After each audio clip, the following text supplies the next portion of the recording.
નમસ્કાર દર્શક મિત્રો, સીધો સંવાદ જોઈ રહ્યા છો આપ અને આપની સાથે હું છું દીપા શર્મા। આજે ચર્ચાનો વિષય છે ધમણ વેન્ટિલેટર। ફરી એક વખત આ વેન્ટિલેટર ચર્ચામાં આવ્યું છે અને તેનું કારણ એ છે કે એક આરટીઆઈ કરાઈ અને આરટીઆઈમાં ખુલાસો કરાયો છે કે સરકારે આ કંપનીને જ્યોતિ સીએનસી કંપનીને 8 કરોડ રૂપિયા આપ્યા। મે મહિનામાં એડવાન્સ આપી દેવામાં આવ્યું અને ત્યારબાદ જુલાઈમાં આ કોન્ટ્રાક્ટ રદ કરવામાં આવ્યો। अनेक एवा विवादों हवे उठी रहा है कि फ्री ऑफ कॉस्ट ની વાતો થતી હતી તેવા દાવાઓ કરવામાં આવતા હતા। તો આ પ્રકારની માહિતી કઈ રીતે સામે આવી શકી? આરટીઆઈ થઈ ત્યારે ખબર પડી કે આ તમામ વિગતો જે છે તે પણ અત્યારે સામે નથી આવી। હવે જે નવા ખુલાસાઓ થઈ રહ્યા છે તેને લઈને પણ આજની ડિબેટમાં પ્રશ્નો પૂછીશું અને સાથે જ માહિતી પણ મેળવીશું।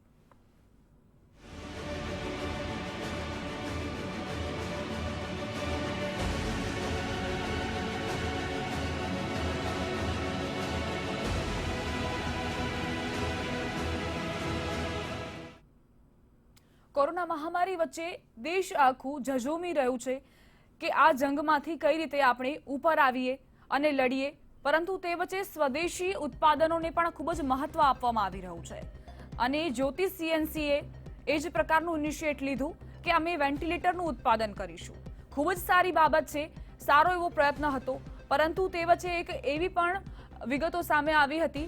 સિવિલના સુપ્રિન્ટેન્ડન્ટનો એક પત્ર જે છે તે લીક થયો હતો અને આ પત્ર સિવિલ હોસ્પિટલના સુપ્રિન્ટેન્ડન્ટે સરકારને લખ્યો હતો કે આમાં ક્યાંક ખામી છે। આ જે વેન્ટિલેટર છે તે સક્ષમ પુરવાર નથી થઈ રહ્યું, સફળ પુરવાર નથી થઈ રહ્યું। ત્યારબાદથી જ આ વિવાદ જે છે તે ચગ્યો હતો, ચર્ચાના એરણે આ મુદ્દો બની ગયો હતો। બીજી તરફ વિપક્ષે પણ ઘણા એવા આક્ષેપ મૂક્યા હતા। હવે આરટીઆઈમાં એક ખુલાસો કરાયો છે કે આ જે ધમણ વેન્ટિલેટર છે તેની માટે 8 કરોડ રૂપિયા ફાળવવામાં આવ્યા હતા અને એ પણ પીએમ કેર્સ ફંડમાંથી। સામાજિક કાર્યકર્તા અંજલિ ભારદ્વાજ દ્વારા આરટીઆઈ કરવામાં આવી અને તેમાં જ આ ખુલાસો થયો છે। કંપનીને એડવાન્સ પેટે ₹8 કરોડ રૂપિયા આપવામાં આવ્યા। પોસ્ટ ક્લિનિકલ ટ્રાયલ બાદ ધમણને યાદીમાંથી હટાવાયું કારણ કે જે આ પરીક્ષણ છે તે ફેલ ગયું છે। ક્લિનિકલ પરીક્ષણમાં ધમણ નિષ્ફળ રહ્યું, જેના કારણે જ આ પ્રકારના પગલાં લેવામાં આવ્યા। જો કે આરોગ્ય મંત્રાલયની યાદીમાંથી જરૂરથી હટાવવામાં આવ્યું હોય, પરંતુ બીજી તરફ જ્યોતિ સીએનસીના માલિક પરાક્રમસિંહનું કહેવું છે કે ફરી એક વખત આ યાદીમાં સામેલ થશે ધમણ વેન્ટિલેટર। અમે તમામ ટેસ્ટિંગની પ્રક્રિયાઓ પૂર્ણ કરી લીધી છે, પરંતુ હવે એપ્રુવલ બાકી છે। જો આરોગ્ય મંત્રાલયનું એપ્રુવલ મળી જશે તો ફરી એક વખત વેન્ટિલેટર જે છે તેની સપ્લાય તેમને કરવામાં આવશે।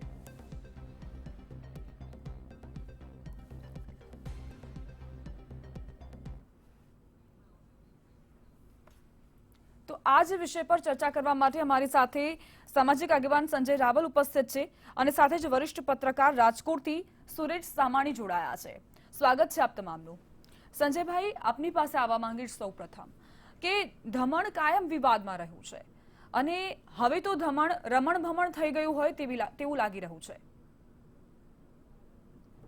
એટલે આપણે જોઈએ તો સમગ્ર પરિસ્થિતિમાં કોરોના મહામારીમાં જે કટોકટીની પરિસ્થિતિ ઊભી થઈ એ દરમિયાન એક તો દુનિયાના કોઈ પણ વ્યક્તિને એવો અંદાજ નહોતો કે આ જે મારામારી છે, મહામારી છે, એ કયા પ્રકારની છે અને વાયરસ દ્વારા ફેલાતી હતી, એટલે એનું સંક્રમણ આકસ્મિક વધતું જતું હતું।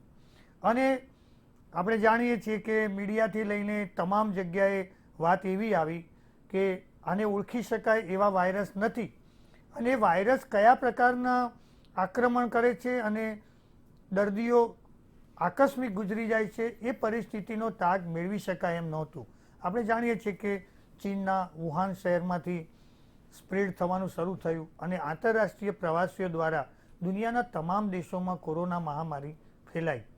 હવે આપણે ત્યાં ગુજરાતીમાં કહેવત છે કે આબ ફાટે ત્યાં થીગડા ક્યાં દેવા, આપત્તિકાલે ભયો નાસ્તી।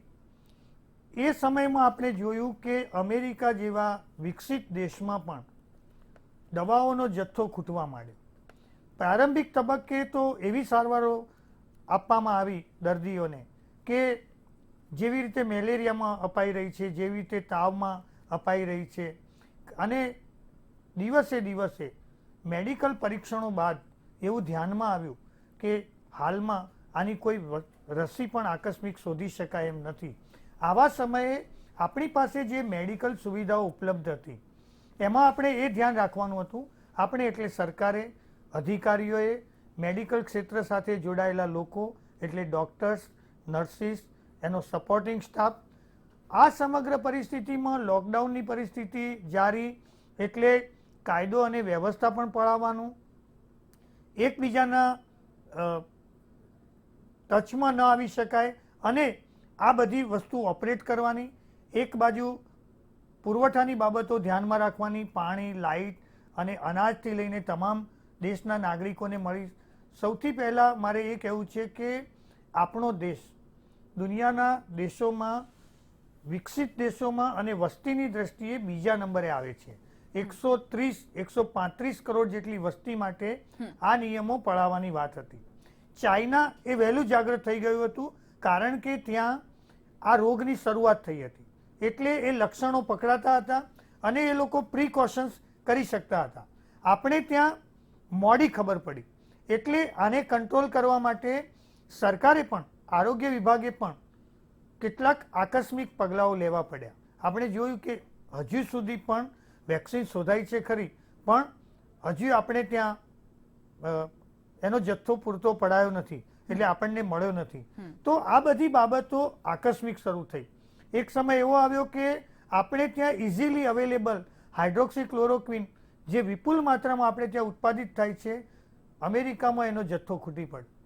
કહેવાનો મતલબ એ છે કે અહીં જે આપણે વાત કરીએ છીએ ધમણ એટલે કે વેન્ટિલેટરની, આપણે જોયું કે આકસ્મિક રીતે આપણે કોવિડ હોસ્પિટલો ઊભી કરવી પડી, પ્રાઇવેટ ડૉક્ટર્સને એલર્ટ કરવામાં આવ્યા અને તાત્કાલિક ધોરણે, કારણ કે કેટલા દર્દીઓ આવશે, કઈ રીતે સારવાર કરવાની છે, પીપીઈ કિટની વાત હોય, એના માટેના ઇન્જેક્શનની વાત હોય, આ તમામ વ્યવસ્થાઓ આપણે આકસ્મિક કરવી પડી.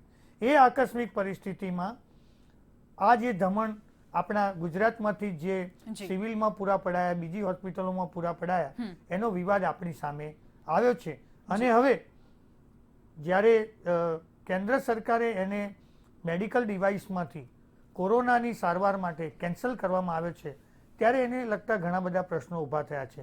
પણ હું એવું માનું છું કે આકસ્મિક પરિસ્થિતિમાં આવી ભૂલો થવી એ થાય છે અને પછી એને કંટ્રોલ પણ કરવી પડે છે. જી બિલકુલ. તો આ સાથે જ ડોક્ટર વસંત પટેલ, સિનિયર ફિઝિશિયન પણ આપણી સાથે જોડાઈ ગયા છે. વસંતભાઈ, આપની પાસે પણ આવીશ. એ પહેલા સુરેશભાઈ, આપની પાસે આવવા માંગુ છું. આખા દેશ અને વિશ્વમાં મહામારીએ વિકરાળ સ્વરૂપ ધારણ કરી લીધું અને તે વચ્ચે એવો તો કયો હેતુ ઉભરાયો કે રાજકોટની આ કંપનીને ઓર્ડર આપવામાં આવ્યું? શું આ બધું ઉતાવળમાં થયું હોય એવું નથી લાગી રહ્યું? ચોક્કસપણે સૌથી પહેલાં આપણે સમજી લેવાની જરૂર છે કે ભારતમાં મેડિકલ ડિવાઇસીસ માટે આપણે ઇમ્પોર્ટ ઉપર આધાર રાખીએ છીએ. આપણી 80% જરૂરિયાતો છે એ લગભગ ઇમ્પોર્ટ ઉપર આધાર છે. અમેરિકાથી આપણે 25-30% આયાત કરીએ છીએ, ચીનમાંથી 11% આયાત કરીએ છીએ. 2019-20માં મેડિકલ ડિવાઇસીસની આયાત લગભગ 45,000 કરોડ રૂપિયાની હતી. 80% આપણી જરૂરિયાત આયાતથી સંતોષાય છે. આપણી પાસે કોટન વૂલથી માંડી જે આપણે કાર્ડિયોગ્રામ કહીએ અથવા તો સ્ટેન્ટ કહીએ, એ તમામ પ્રકારના, ઇવન ચેર પણ, ડેન્ટિસ્ટ માટેની ચેર પણ આપણે આયાત કરીએ છીએ. એટલે કોરોના મહામારી એક વાત છે, પણ આપણી મહારથ મેડિકલ ડિવાઇસીસ બનાવવામાં ક્યારેય નહોતી.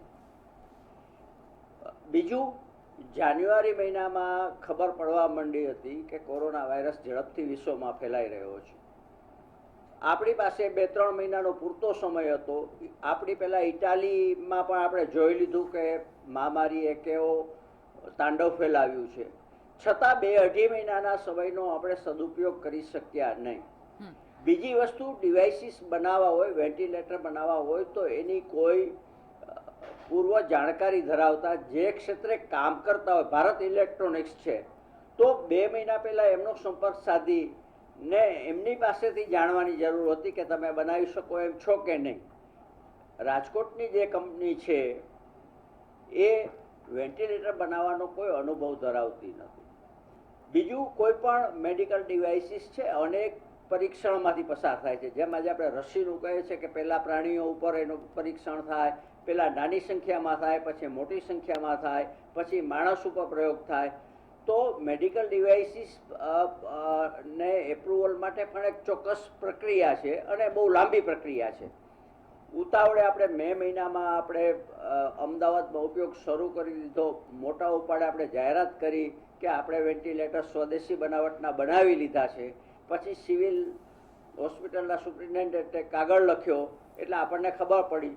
છતાંય જે હજુ સુધી એક રહસ્ય છે કે જો ગુજરાતમાં આ વિવાદ થઈ ચૂક્યો હતો છતાં પણ કેન્દ્ર સરકારે એનો ઓર્ડર કેમ આપ્યો, એનો ખુલાસો કોણ કરશે?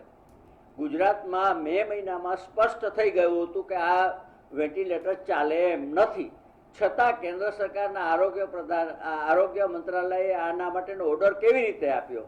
એનું પરીક્ષણ માટે પણ તમારી પાસે 2 મહિનાનો સમય હતો. અમદાવાદનો વિવાદ જાગ્યો એ પછી પણ તમારી પાસે સમય હતો. ને વાત માત્ર પ્રયોગની નથી. જ્યારે તમારે દર્દીઓને બચાવવાની વાત હોય, જ્યારે કોરોના મહામારી છે એ ફેફસા ઉપર વધુ અસર કરે છે, શ્વસન તંત્રની સમસ્યા સર્જે છે, એવા સંજોગોમાં વેન્ટિલેટરની ભૂમિકા ખૂબ મહત્વની હતી. તો વિચાર કરો કે ખરાબ વેન્ટિલેટરના કારણે શક્ય છે કે સેંકડો દર્દીઓએ જાન ગુમાવ્યા હશે. એટલે આજે આરટીઆઈમાં જે માહિતી બહાર આવી છે પણ એના 2-3 મહિના અગાઉ એપ્રુવલની પ્રોસેસ કેન્દ્ર સ્તરે શું થઈ એનો ખુલાસો કેન્દ્ર સરકારના મંત્રાલયે કરવો જોઈએ. જી ડોક્ટર વસંત, આપની પાસે આવવા માંગીશ એ સવાલ સાથે કે સૌથી પહેલા ધમણ અંગે ખુલાસો જે થયો તે અમદાવાદ સિવિલ હોસ્પિટલમાં થયો. સુપ્રિન્ટેન્ડન્ટે જે પત્ર લખ્યો હતો સરકારને તે લીક થયો અને આખી વિગતો સામે આવી. અને ધમણને લઈને એવું પણ કહેવામાં આવે છે કે ધમણ વેન્ટિલેટરથી ઘણા એવા લોકોના મોત થયા છે. એટલે આ બધું શું છે? ચોક્કસથી મંતવ્ય ન્યૂઝના માધ્યમથી હું જણાવું છું કે ધમણ એ 1 થી વેન્ટિલેટર છે જ નહીં. એને વેન્ટિલેટર કહેવાય એવી કોઈ પણ સ્પેસિફિકેશન એમાં છે નહીં. એડવાન્સ વેન્ટિલેટર જોઈએ. અને બીજી વસ્તુ કે આવા કપરા સમયમાં દર્દીઓ ઉપર જ્યારે ક્રિટિકલ પેશન્ટ હોય એના ઉપર આવા નવા સાધનો બનાવીને પ્રાયોગિક ધોરણે એને વાપરવાનું હોય જ નહીં. તમે વેક્સિન બનાવવાની વાત હોય તો એ અલગ છે કે ભાઈ એમાં રિસર્ચ કરીને વેક્સિનના ટ્રાયલ કરીને તમે આપી શકો કે નહીં આપી શકો એ નક્કી થાય. પણ જ્યારે પેશન્ટ ક્રિટિકલ છે, જેને વેન્ટિલેટરની જરૂર છે, એમાં જો આવી જે કંપની ને ભૂતકાળમાં ક્યારેય મેડિકલ ક્ષેત્ર સાથે કઈ લેવા દેવા ના હોય, એને એવો કોઈ અનુભવ ના હોય અને એવી કંપની જો વેન્ટિલેટરના નામે આપણને મિકેનિકલ અંબુ બેગ આપી દે, એ એટલું જ કામ કરતું હોય અને દર્દીઓને વાપરવા માટે જે ડોક્ટરો હોય સક્ષમ હોય છે, જે ઇન્ટેન્સિવિસ્ટ, એ લોકોનો રિપોર્ટ પણ જો સરકારમાં રજૂ કર્યો હોય કે ભાઈ આ વેન્ટિલેટરના સક્ષમ નથી, છતાં પણ જે બ્યુરોક્રેટ્સ અને જે અધિકારીઓ બેઠા છે એ પ્રેસ મીડિયામાં આવીને એમ કે ભાઈ આ વેન્ટિલેટર છે અને મોટા ઉપાડે જાહેરાતો કરે નેશનલ લેવલે, બરાબર, આખા ભારતમાં, અને જ્યારે પોંડેચેરી અને મહારાષ્ટ્ર પણ ઓર્ડરો કેન્સલ કરતી હોય એના, ત્યારે પછી એને આગળ વધીને એને કોઈ આનો વિવાદ ત્યાં પૂરો કરી દેવો ગુજરાત સરકારે સમજીને જ આ ધમણ વેન્ટિલેટર છે નહીં એમ સ્વીકારીને એને બંધ કરી દેવું જોઈએ. આટલો મોટો વિવાદ આ ધમણમાં થવો જ ના જોઈએ. મારું તો પર્સનલ એવું માનવું છે. અને કોઈ પણ મેડિકલ ઇક્વિપમેન્ટ હોય, આ તો વેન્ટિલેટર છે એટલે એકદમ હાઈ એન્ડ ઇક્વિપમેન્ટ કહેવાય કે જે આઈસીયુમાં વપરાતા હોય. આવા બધા જ મોટા ભાગના આઈસીયુના ઇક્વિપમેન્ટ ભારત દેશમાં ચાઇના, અમેરિકા, ઇંગ્લેન્ડ, જર્મની આ બધી જગ્યાએથી આવે છે. ભારત દેશમાં વિપ્રો જી કંપની છે. જો એ કંપની કદાચ વેન્ટિલેટર બનાવવાનું વિચારતી હોત ને તો એની પાસે બહુ બહોળો અનુભવ હતો. આવી બીજી ઘણી બધી મેડિકલ ઇક્વિપમેન્ટની કંપની ભારત દેશમાં છે. એ બનાવે છે 2-3 કંપનીઓ, પણ એમને ઓર્ડર નથી આપ્યો કે નથી, કારણ કે એમને ખબર હતી કે એમની કેપેસિટી આ જે કોરોનાનું જે વર્લ્ડ વાઇડ લોકડાઉન હતું ને, એમને બહારથી રો મટીરિયલ મળી શકે નહીં એવી એ લોકોને જે કંપની બનાવતી હતી વેન્ટિલેટર, એમની પાસે ચોક્કસ પૂરેપૂરી માહિતી હતી. એટલે એ કંપનીઓ જે તે સમયે વેન્ટિલેટર બનાવવા માટે અક્ષમ છે, સક્ષમ નથી એવી માહિતી સરકારશ્રીને આપી દીધી હતી. અને એટલે જ એ લોકો એવા વેન્ટિલેટર કોઈ બનાવી શક્યા નતા. પણ આવી જ્યોતિ સીએનસી કંપનીએ વેન્ટિલેટર બનાવશે અને બનાવી દીધા અને જાહેરાતો થઈ ગઈ મોટી. એ ચોક્કસ એક ભૂલ ભરેલું પગલું છે સરકારશ્રીનું, અને આનો વિવાદનો અંત હવે સરકારશ્રીએ સામે ચાલીને લાવી દેવો જોઈએ. જી બિલકુલ. સંજયજી, આપની પાસે આવવા માંગીશ. આખો વિવાદ એ છે કે પીએમ કેર્સ ફંડમાંથી 8 કરોડ રૂપિયા જ્યોતિ સીએનસી કંપનીને આપવામાં આવ્યા. આ પહેલા એક દાવા કરવામાં આવતા હતા કે ફ્રી ઓફ કોસ્ટ છે, કોર્પોરેટ સોશિયલ રિસ્પોન્સિબિલિટી અંતર્ગત આ તમામ જે વેન્ટિલેટર્સ છે તે દાનમાં આપવામાં આવશે. આ બધો ખુલાસો ત્યારે થયો જ્યારે આરટીઆઈ કરવામાં આવી સામાજિક કાર્યકર્તા દ્વારા. એટલે આપણે જ્યારે આકસ્મિક પગલાં લેવાના હોય ત્યારે સ્વાભાવિક છે કે કેટલાક સંકલનનો અભાવ પણ જોવા મળતો હોય છે. દાખલા તરીકે કેન્દ્ર સરકાર અને રાજ્ય સરકાર, આપણે જોયું કે ઘણા બધા ક્ષેત્રે સંકલન કરવાની જવાબદારી સરકાર માથે આવેલી. એમાં આરોગ્ય એ પહેલી પ્રાયોરિટી હતી, પણ એની સાથે કાયદો અને વ્યવસ્થા એટલે ગૃહ મંત્રાલયની વાત, પછી અન્ન અને નાગરિક પુરવઠો, કારણ કે નાગરિકો સુધી પૂરતો પુરવઠો પણ પહોંચવો જોઈએ, ગરીબોને અનાજ પહોંચાડવાની વાત, આવી ઘણી બધી ચારે બાજુની જવાબદારીને કારણે સ્વાભાવિક છે કે નિર્ણયોમાં ભૂલો થઈ જશે. પણ એ પછી જે કોઈ ખુલાસા આપવામાં આવે મીડિયા સમક્ષ અથવા લોકો સમક્ષ, તો એ ખુલાસા તથ્ય આધારિત આપવામાં આવે તો એ સારી વસ્તુ છે. એટલા માટે કે એનાથી ટ્રાન્સપરન્સીનો ખ્યાલ આવે કે અધિકારીઓમાં સંકલન સારું જોવા મળે છે, ટ્રાન્સપરન્સી સારી જોવા મળે છે. અત્યારે જે વાત થઈ, હું એક વાત ચોક્કસ સ્વીકારીશ કે કેન્દ્ર સરકારે આ મેડિકલ ડિવાઇસીસને અને એ ઉપરાંત આંધ્રની એક જે કંપની હતી એની પાસેથી પણ જે વેન્ટિલેટર લીધા હતા એનો પણ જે કોન્ટ્રાક્ટ છે એ રદ કર્યો છે. એટલે એવું નથી કે હજુ પણ આ ભૂલને પુનરાવર્તિત કરવામાં આવે છે. સરકારે ચોક્કસ પગલાં તો લીધા જ છે, પણ આવી ભૂલોને કારણે ઘણીવાર દર્દીઓના જીવ જતા રહે અને દર્દીઓને મોટે પાયે નુકસાન થાય. પણ સાથે સાથે આપણે એ પણ નોંધવું જોઈએ કે આપણી પાસે પૂરતી સંખ્યામાં જ્યારે આ પ્રકારના મેડિકલ ડિવાઇસ ન હોય ત્યારે, કારણ કે શરૂઆતમાં તો ખ્યાલ જ નહોતો આવતો કે દર્દીનું મૃત્યુ થવા પાછળના કારણો કયા છે. અને આજની તારીખમાં પણ વેક્સિન શોધાઈ છે, પણ કોરોના કઈ રીતે આગળ વધે છે, સંક્રમણ સિવાયના કયા કારણો છે, એને સમજી શકાતું નથી. આપણે જોયું કે ખાસ પ્રકારની સુરક્ષામાં રહેવા ટેવાયેલા આપણા કેન્દ્રીય ગૃહમંત્રી અમિત શાહજીને પણ અને સુપરસ્ટાર અમિતાભ બચ્ચનને પણ થયો છે, અને એની સામે રસ્તા પર રખડતા ભિખારીઓને થતો નથી.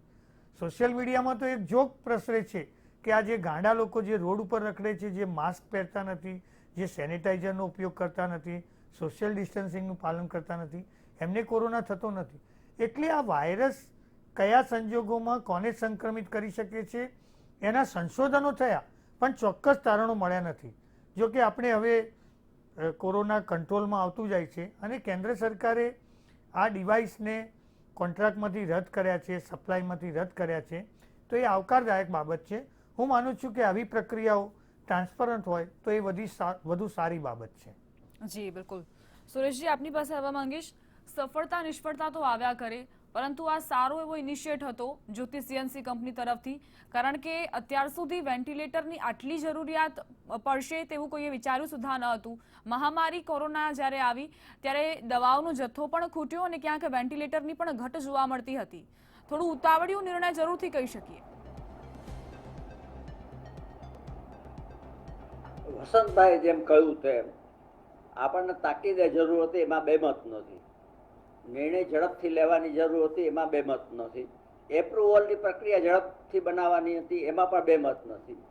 પણ જે મેડિકલ ડિવાઇસીસ બનાવવાનો અનુભવ ધરાવે છે એમને પ્રાયોરિટી આપવાની જરૂર હતી. ગમે તે કંપની આજે ઉઠીને તમને એમ કે અમે બનાવીશું, જેને કોઈ આ ક્ષેત્રનો કોઈ અનુભવ નથી, મેડિકલ ડિવાઇસીસ ક્યારે બનાવ્યા નથી, એમને માટે કેવી રીતે ઓર્ડર અપાયા, કેટલી ઝડપથી એને એપ્રુવલ અપાઈ, પછી પાછું મને નવાઈ એ વસ્તુ લાગે છે કે ગુજરાતમાં આ વસ્તુ ક્લિયર થઈ ગઈ હતી મે મહિનામાં કે આ ચાલે એમ નથી, તો કેન્દ્ર સરકારે કેવી રીતે એને ઓર્ડર આપ્યો વધારે? એ 2 મહિનાનો તાળો મને હજુ સુધી સમજમાં નથી આવતો. અને બીજી બાજુ આપણી પાસે 2-3 મહિનાનો સમય હતો જ. કોરોના ભારતમાં ઝડપથી ફેલાયો એ પહેલાના સમય હતો જ આપણી પાસે, પણ આપણે, હું માનું છું કે પરિસ્થિતિ કેવી આકાર લેશે એ આપણે સમજવામાં બહુ નિષ્ફળ નીવડ્યા. અને ઇમ્પોર્ટ તાકીદે વધારવાની જરૂર હતી. પ્રાઇવેટ હોસ્પિટલો પાસેથી પણ તમે માહિતી લઈ શક્યા હોત કે તમારી પાસે કેટલા વેન્ટિલેટર્સ છે. પ્રાઇવેટ દવાખાના પાસેથી પણ લઈ શક્યા હોત. હવે આજે આપણને ખબર પડી છે કે કોરોના માટે વેન્ટિલેટરો પર 1 કે 2% દર્દીઓને જ મૂકવાની જરૂર હોય છે. હવે આપણે એક્સપોર્ટની પણ છૂટ આપી દીધી છે. હવે આપણને એટલી બધી જરૂર પણ નથી, કેમ કે હવે એક્ટિવ કેસોની સંખ્યા માત્ર 20% જેટલી રહી છે. પણ જે કંઈ બન્યું, આકસ્મિક રીતે બન્યું, પણ એના માટે જવાબદારી ફિક્સ કરવી જોઈએ. અને પારદર્શિતા નથી એ હકીકત છે. સરકારે તાકીદે ખુલાસો કરવો જોઈએ કે કયા વેન્ટિલેટર એમણે એપ્રૂવ કર્યા છે સ્વદેશી બનાવટના અને કયા નથી કર્યા. ને છતાં દમણને હજુ પણ જો દમણના નિર્માતા એમ કહેતા હોય કે એવું કંઈ બન્યું નથી, અમને બાકાત રાખ્યા નથી, તો આ બાબતે પરસ્પર વિરોધાભાસી અહેવાલો છે. એની સરકારના આરોગ્ય ખાતાએ તાકીદે ખુલાસો કરવો જોઈએ. સુરેશભાઈ, એવું તો માનો છો ને કે ચેન્જીસ આવી જાય અને સારા એવા વેન્ટિલેટર ડેવલપ થઈ જાય જ્યોતિ CNC કંપની તરફથી, તો એ સારી જ બાબત છે. આપણા દેશ માટે પણ, સ્વદેશીને પણ ક્યાંક પ્રોત્સાહન મળવું જ જોઈએ. બિલકુલ, એક બે મત નથી. આજે નવા કંપનીઓ જુદા જુદા ક્ષેત્રોમાં કામ કરે છે. સ્ટાર્ટઅપ એ પ્રકારની જ એક પહેલ છે. એટલે જ્યોતિએનસી સામે કોઈનો વિરોધ ના હોઈ શકે. કોઈ નવી કંપની મેદાનમાં આવતી હોય, એ પોતાની ક્ષમતા પુરવાર કરી શકતી હોય, ક્વોલિટી પ્રોડક્ટ બનાવી શકતી હોય તો આવકાર્ય છે. ગુજરાત સરકાર ભલે એમને રિસર્ચ માટે એમને મદદ પણ કરે, એ બાબતમાં કોઈ બે મત નથી. સવાલ એટલો છે કે જે કઈ ડિવાઇસીસ છે એ બરાબર રેગ્યુલેટરી પ્રોસેસમાંથી, રેગ્યુલેટરી જે મેન્ડેટ્સ છે, જે પ્રોસિજર છે એમાંથી પસાર થવા જોઈએ. કેમ કે આખરે તમે એનો પ્રયોગ, એનો ઉપયોગ દર્દીને બચાવવા માટે કરો છો. એમાં કોઈ પણ જાતની ખામી રહી જાય, કોઈ પણ જાતની ટેકનિકલ ક્ષતિ રહી જાય અને ખરેખર સંજોગોમાં કામ ન આવે તો ઉલટાનું દર્દીનો જાન બચાવવાના બદલે આપણે એનો જોખમમાં મૂકી રહ્યા છીએ. એટલે જ્યોતિએનસી સામે કોઈનો વિરોધ નથી. બીજી નવી કંપની આવતી હોય તો એની સામે પણ કોઈનો વિરોધ નથી. જાગ્યા ત્યાંથી સવાર. હવે ભારત સરકાર પણ પ્રયત્ન કરે છે. મેડિકલ ડિવાઇસીસનું પણ સ્વદેશીકરણ કરવાની પણ વાતચીત ચાલે છે. પણ એ તો હવે આવનારા સમયની વાત છે. આપણે આ પર્ટિક્યુલર મુદ્દો હોય તો અત્યારે તો માત્ર લોકોને ખુલાસો જોઈએ છે કે ખરેખર શું બન્યું.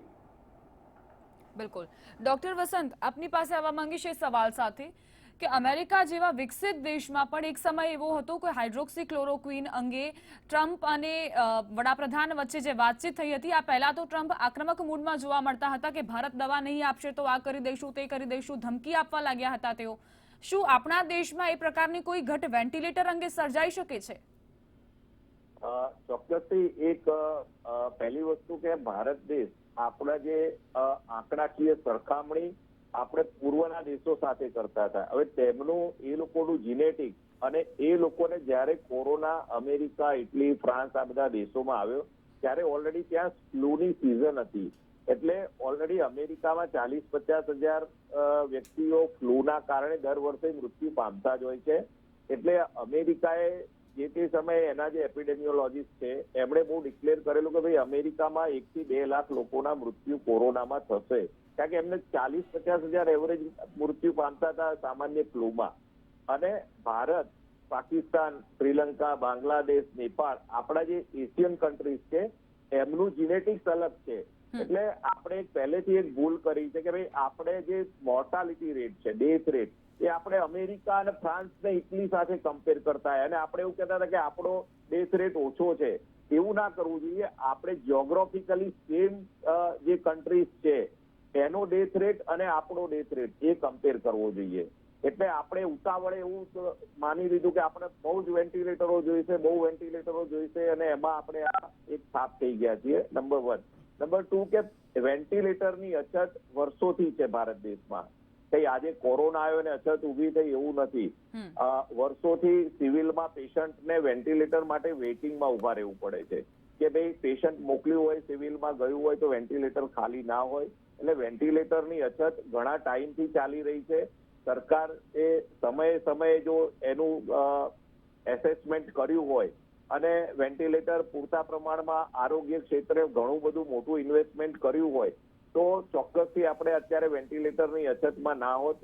કોરોના આવ્યો એ પહેલા પણ આપણા પાસે ઘણા બધા વેન્ટિલેટર હોત જો પ્રોપર એસેસમેન્ટ કર્યું હોત. બિલ્ડિંગો આવડી મોટી બનાવી એની સામે વેન્ટિલેટર 6 થી 10 લાખનું આવતું હોય છે. કરોડો રૂપિયાની આપણે બિલ્ડિંગો બનાવી તો વેન્ટિલેટર આવી જ ગયા હોત ઘણા બધા મોટી સંખ્યામાં તો કદાચ આ પ્રોબ્લેમ ના થયો. એ ક્યાંક વહીવટી ક્ષેત્રે અધિકારી લેવલે આ કંઈક પ્રોબ્લેમ ચોક્કસ છે જેને સરકારશ્રીના જે ચૂંટાયેલી પાંખ છે એને પણ આ ધ્યાને લઈ અને એનું યોગ્ય નિરાકરણ લાવવું જોઈએ. બિલકુલ. આપ તમામ આ વિશેષ ચર્ચામાં અમારી સાથે જોડાયા તે બદલ આપનો ખૂબ ખૂબ આભાર. એટલે મુદ્દો એ જ છે કે અત્યારે ધમણને લઈને બધું રમણ ભમણ થઈ ગયું છે. ફરી એક વખત આ ધમણ વેન્ટિલેટર વિવાદોમાં આવ્યું છે.